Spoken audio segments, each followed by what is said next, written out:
Welcome back to another fabulous episode here on GEMS Podcast. I am your host, Genesis Amaris Kemp, and with me today we have a powerful father-daughter duo, Dedrick L Moone and Haelee Moone. And today we're going to be talking about their new book, Dear Daughter. But before we jump into that, here's a bit about Dedrick. Dedrick L Moone is the Chief Operating Officer at the Rules of a Big Boss LLC, where their mission is to elevate and empower children, teens, adults, and families across the world. He is the author of Dear Daughter, a love story. Dear Daughter is expressive, illustrated story that reveals the author's heart through a series of short love letters to his daughter Haelee. He wrote this story not only for her, but for daughters across the world. Dedrick wrote it to let you know that he loves each one of you through an extension of Haelee in being a dad. And then here's a bit about Miss Haelee. Haelee P. Moone is the 14-year-old award-winning, yes, you heard me, award-winning author, CEO, and founder of the Rules of a Big Boss LLC, where, as I said, their mission is to elevate and empower children, teens, adults, and families across the world.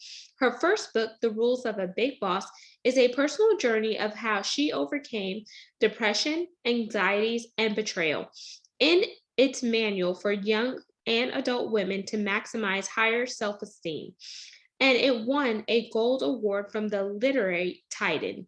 Her second book, The Unexpected Journey, Fire and Gold, is a memoir that she wrote with her dad. And without further ado, please welcome Haelee P. Moone and Dedrick L Moone to GEMS Podcast. Hi, Genesis. Thank you so much for having us. My pleasure, Dedrick. So whenever you all came up with the book, Dear Daughter, first of all, how did you decide on the name of the book? That's a good question. It started out with the 5 love languages, right? And the 5 love languages are words of affirmation. Wait a minute, let me start in my order. Acts of service, words of affirmation, quality time, gifts, and physical touch. And the top 2 are my top 2 are acts of service, followed by words of affirmation. So let's take acts of service out and let's just focus on words of affirmation. So the thing with words of affirmation is, it's basically your words, whether they be verbal or whether they be written down or whatever. And it's an expression of love verbally or, like I said, in prose, written down. So Haelee told me probably about maybe a year ago, it might have actually been a shorter period of time, that she told me that, one of the failings that I've had is that, I've never, I don't pour words of affirmation in her or whatever.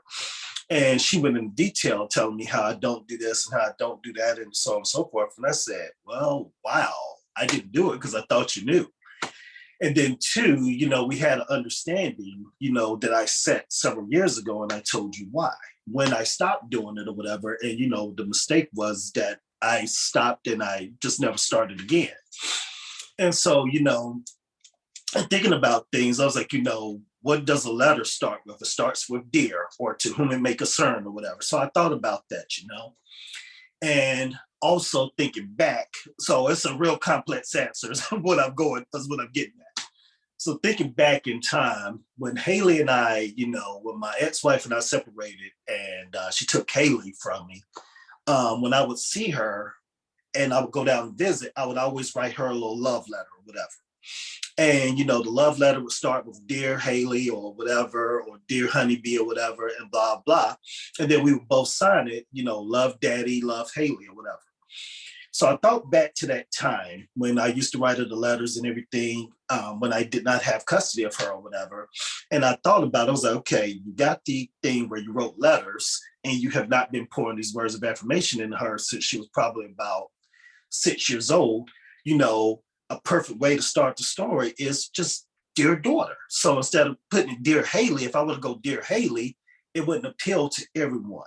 And I was like, I didn't want it to be a letter to just her. I wanted it to be a series of love letters to everyone's daughter. So let me start it off with Dear Daughter. So that was the principal title, thinking back to that time when I used to write her letters and everything, and also the words of affirmation or whatever. Then the next thing was, okay, well, what's the subtitle? So I did some research or whatever, because it was like, dear daughter has been used before. So what is the subtitle? And I said, what is the essence of what you're getting to? It's love. And it's all about a dad's love.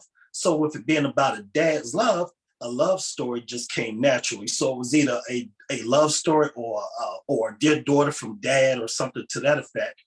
And as you know, as I played around with the different titles or whatever with respect to the subtitle, Dear Daughter, a Love Story just played out perfectly for me. And it seemed to be the most heartwarming or whatever. So that's where it started from. It started several years ago with just simply writing a letter on a notepad at the Hilton Garden Inn.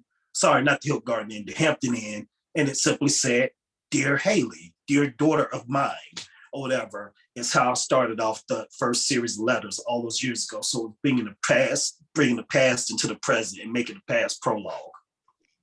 And Haelee, when you would get those letters from your dad, did you ever save the letters and look back upon them so you could reflect as how far you guys have came as father and daughter and how your relationship has grown over time? No, I actually haven't. They've all been kept with like all of my drawings and stuff that I drew throughout the years. And it's all in this one big box. We have no idea where it is, but we are in the process of looking for it now. But one thing that I did keep though is that they are letters, but they're from both my parents. So when it comes to lunch and everything, they used to write me these little notes when I first started elementary school. They used to write me these little notes and then put them in my lunchbox and wait. And then they would like hide it under some things. So I would find it at the end of my meal and then read it like saying, have a good day, or just write all these different things. And I actually still have all of them. And they were from almost a decade ago. And it'll be a decade in like 3 years or so. So I still have them in my room in a box that I keep my jewelry in. But yeah, I do have the letters, but not the letters. That's pretty cool. So now, whenever you think about the book and you think about Dear Daughter, a love story, and you think about how your dad has been so influential in your life and just very supportive, and you think about, whenever your dad was in your life, but he didn't have custody of you, whenever you thought about, hey dad, I haven't really got those affirmations from you, where was that stemming from? Was it just stemming from you just not knowing your father's love, or just wanting him to outwardly express it to you? It's a combination of both. So one, it was kind of like I knew that he loved me, but I'm the type of person who I have to have a combination of things. So like it's a combination of words, and then it's your words aligning with your actions, not just actions, period. Because it's like actions, like where does that stem from? Like why should it matter to me? So it's that kind of thing. And I feel like what taught me that is actually my dad. So he is the one who literally taught me that, like, actions should always align with your words. If not, they're lying. You can't have one without the other. And then I just grew up on that saying, like, you can't have one without the other. Your words and your actions always have to align. So when I didn't see that in my dad, I was like, if I have one without the other, if I'm using his words, then that means he doesn't love me. And then I would be contemplating and I'd be like, and then it would just be like an on and off again thought. And then I'd be like, And then when my dad and I got into an argument one day, I don't remember what it was over. That's when I finally told him about everything. And then that's when we finally sat down and had a heart to heart about it. But yeah, it was something that I was kind of struggling to understand in itself more so than anything. That's beautiful.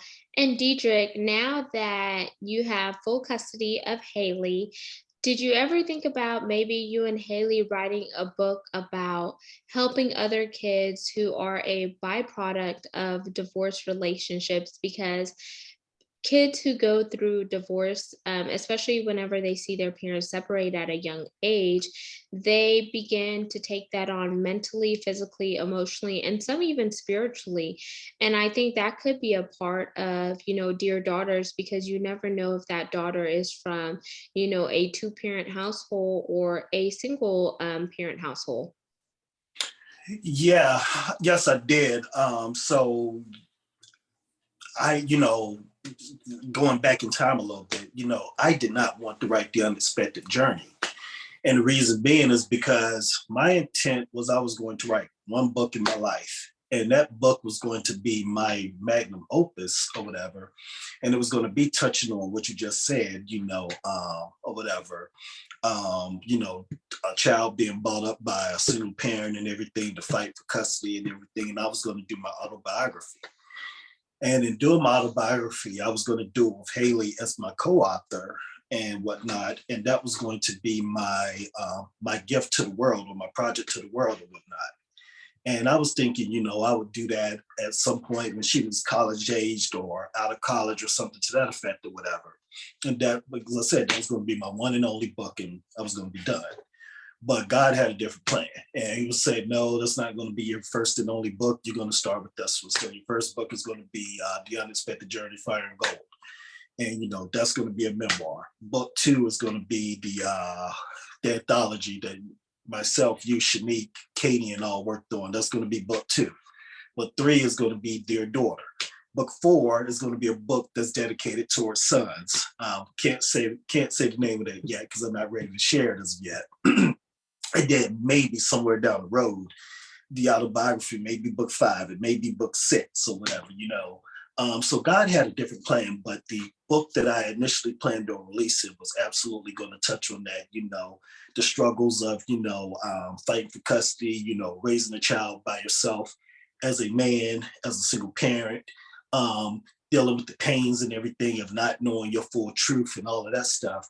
So yeah, actually, I'll tell you what the name of that book is going to be right now, because it's a far-off project. It was going to be called The ABCs of Parenthood or whatever, or The ABCs of Fatherhood. That's what I was going to title my autobiography or whatever, with a subtitle that was kind of unknown or whatever.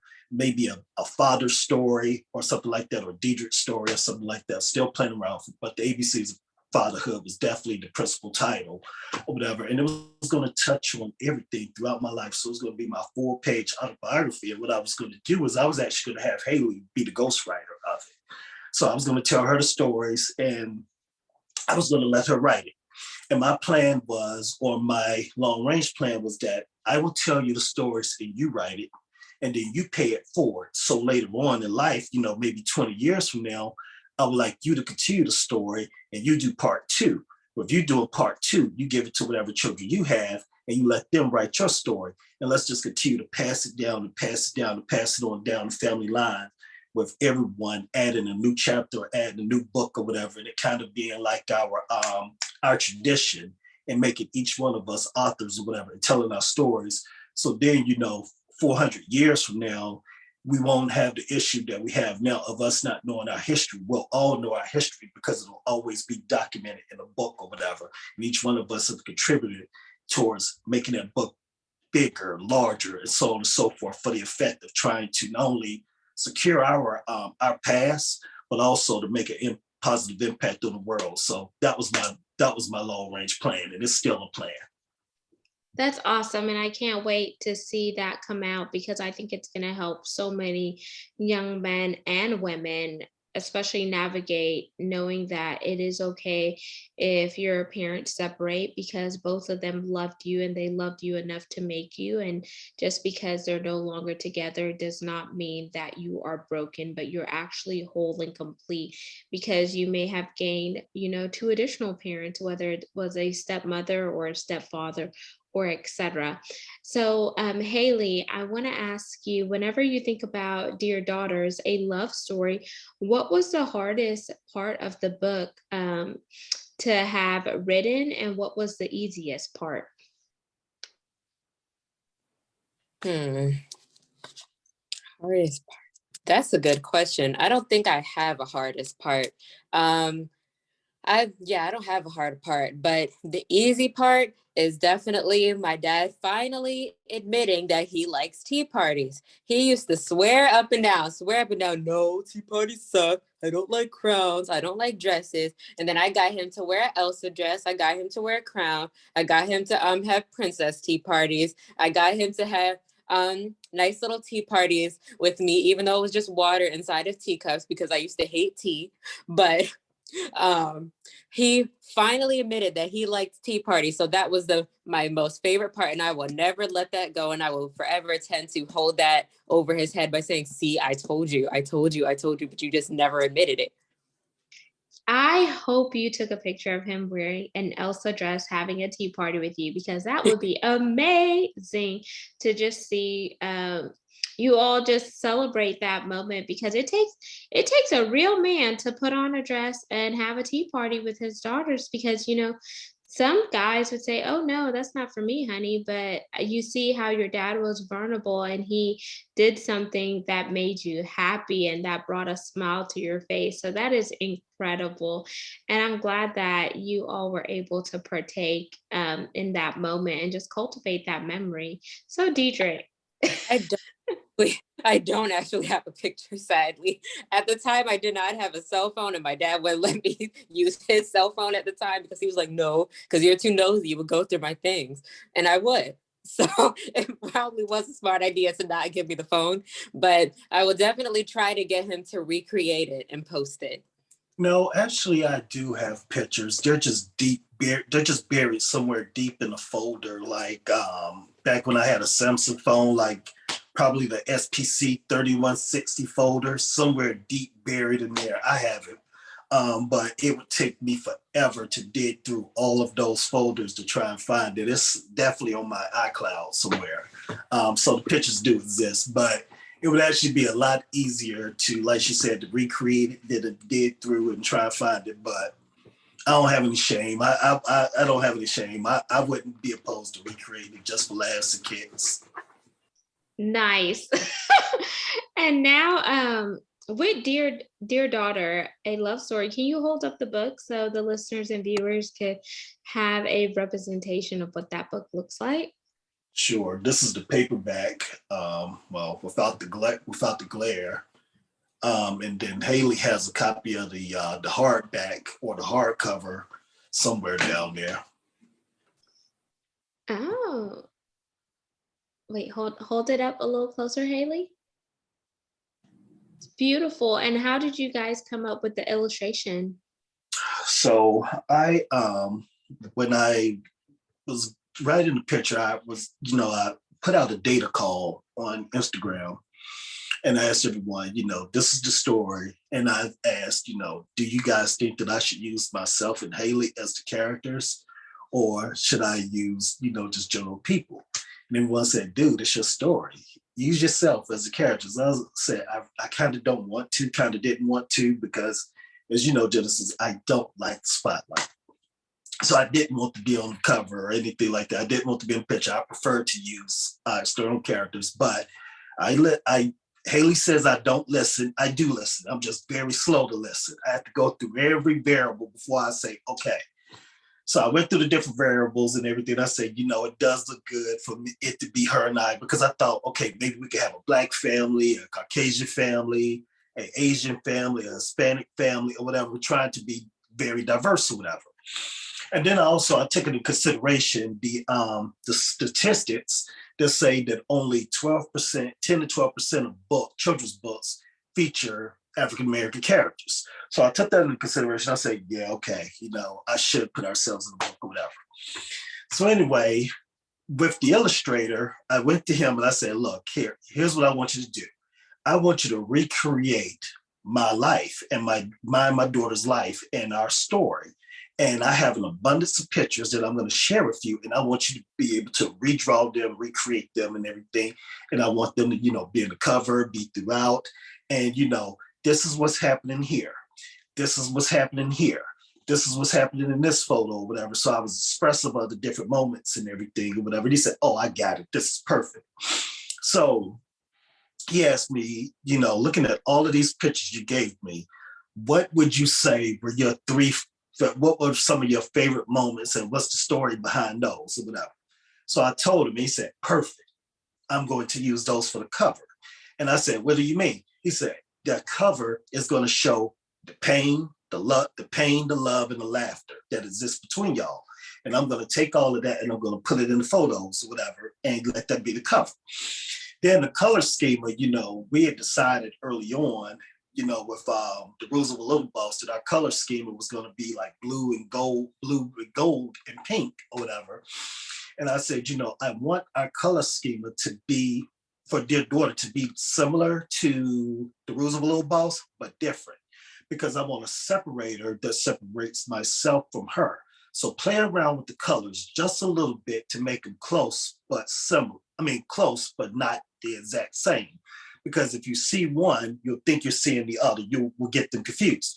So we said, okay, I got it. So what we'll do is we will go with this. We'll change the shade of blue slightly.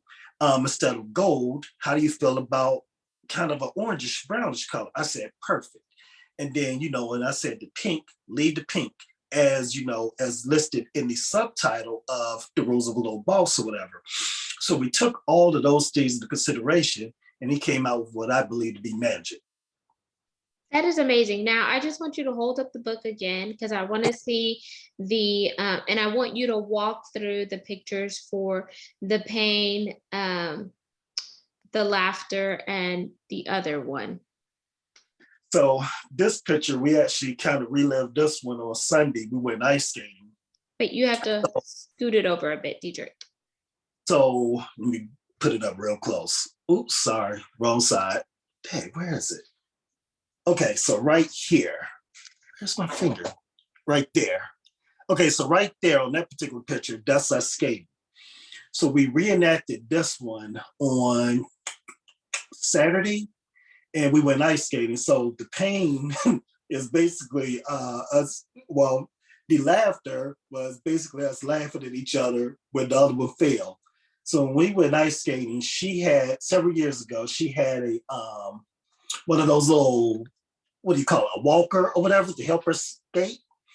And despite having a little walker, she fell. And I laughed at her. I was like, how do you fall when you got a walker?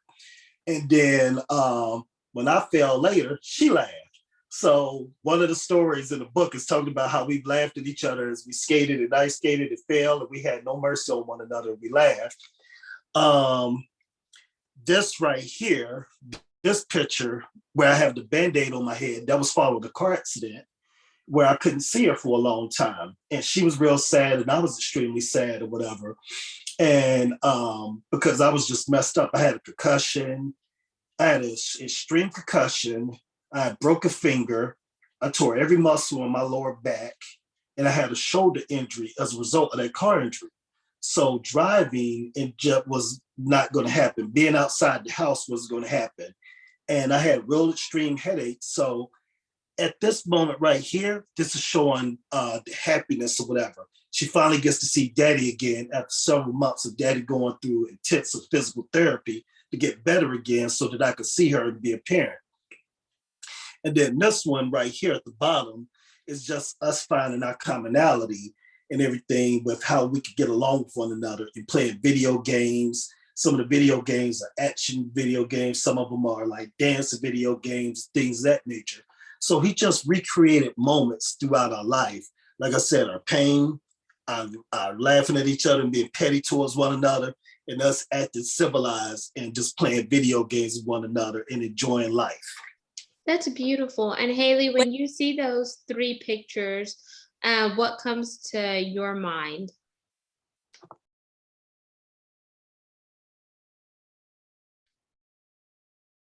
Haelee? Oh, sorry. I thought I was directed towards him. But when it comes to the civilized part, that is a 100% lie. In any game that we play, every time I win, he never beats me in a video game. Every time I win, he always says, no, I won, I win, I won. When we would play Candyland and I would win, every single time he would say, no, I ate all the candy. And then he would put his piece all over the board and say, nom, nom, nom, nom, I ate all the candy. I won. And I was like, dude, you lost. And then he would always say, no, I didn't. I won. Anytime he loses, he's like, no, I won. You're lying. And then I was like, how am I lying?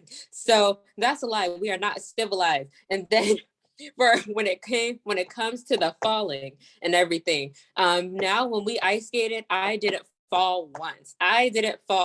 He fell. He was the one who fell. And I even let go every now and again. Even and when I was holding on to the wall, like I wasn't putting a whole bunch of pressure on it. So in a way, I was still skating on my own. And I didn't fall. He fell. And he was like, no, I got this. This is like roller skating. And guess what? He fell. And you know who didn't fall? I didn't. You know who didn't fall even when she let go? Me. So no. And then when he got in the car accident, I really don't remember it, but I have no memories of it at all. But he did get into like a car accident recently. I do remember that, and I had to stay at his girlfriend's house for a little while. But yeah, that's what comes to mind.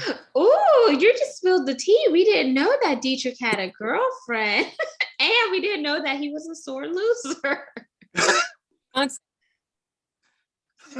No, I'm not a sore loser. I never yes, lose. you are. I literally have videos of you losing. You're like, no, no, no, no, no. One time he had tried to do breakdancing and the hip hop dance experience, and he hurt his back. And then he had the audacity to pull me down with him. And I was like, I was over here killing it. I was killing it to the Backstreet Boys and everything. And here he is being a sore loser saying, I'm doing better than you. And he got tired within 10 seconds. Quite literally. Oh, Kids wow. say the darndest things and they have wild imagination. No, you know. You know what happens when age creeps up on you, Dedrick?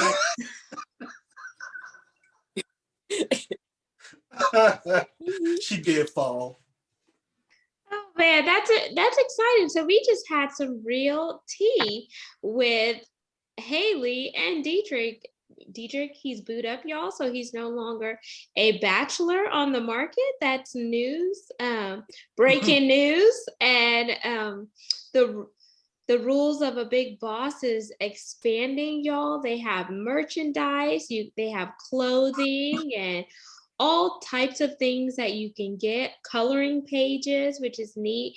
And then now the newest addition to the family is the Dear Daughter, a love story. And Haelee and Dedrick, I want you to tell the listeners and viewers how they could connect with both of you on social media and what is your website link. It's very easy to find both of us. DMoone78 are the links to are my handles on pretty much everything. So I'm on Twitter, Instagram, Facebook, Clubhouse, and Pinterest. They all use the same handle, DMoone78. And Haelee is on Instagram, Facebook, YouTube, under the Book of Self-Love 2020. And we actually, even though Pinterest is under my handle, it's actually both of our accounts. So the rules of Big Boss actually falls under there. It wouldn't allow me to change the name because I converted my personal one into the business one or whatever. And it wouldn't allow me to change the handle from what it was. But that's the best way to find us, is either DMoone78 or the Book of Self-Love 2020. And the website is www.thebookofselflove. And the way we have it set up is that the links to the socials are all on the website, and they all point to Haelee's. I don't want them to point to mine because Haelee's really the driver of everything or whatever.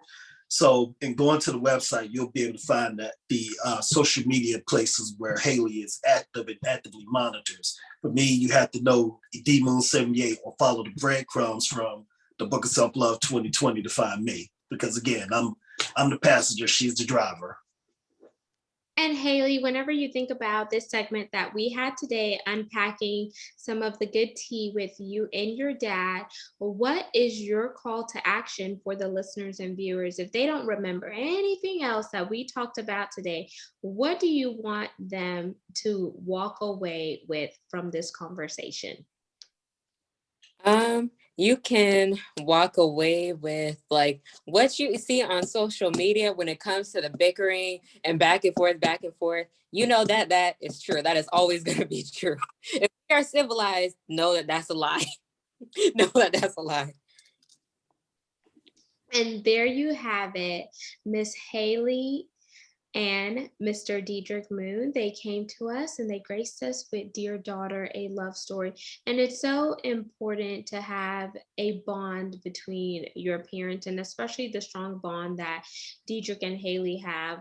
They are a definitely a father-daughter duo that's truly here to help other fathers and daughters as well as other people just really put out their stories, whether it's a story of inspiration, a story of motivation, or anything that's educational, because they've went through quite a bit together.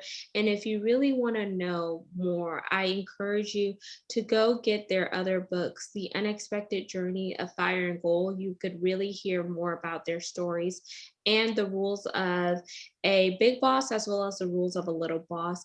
And with that being said, I will allow Mr. Dedrick to leave us with a quote that will inspire our audience.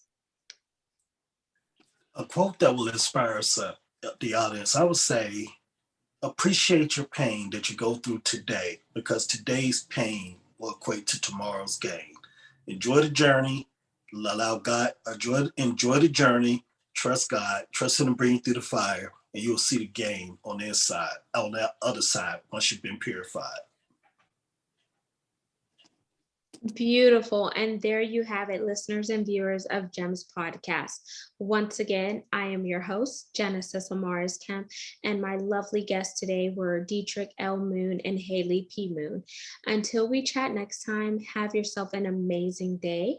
And remember, peace, love, and lots of blessings. You are your biggest asset. Step outside of your comfort zone and rise above all limitations and break down barriers, because the world needs you to be you, to uniquely rise up to your rightful place, because there's only one you. So stop living in the shadows of other people. Have yourself an amazing day, and don't forget to subscribe to the podcast on all major platforms and follow us on YouTube at GEMS with Genesis Amaris Kemp.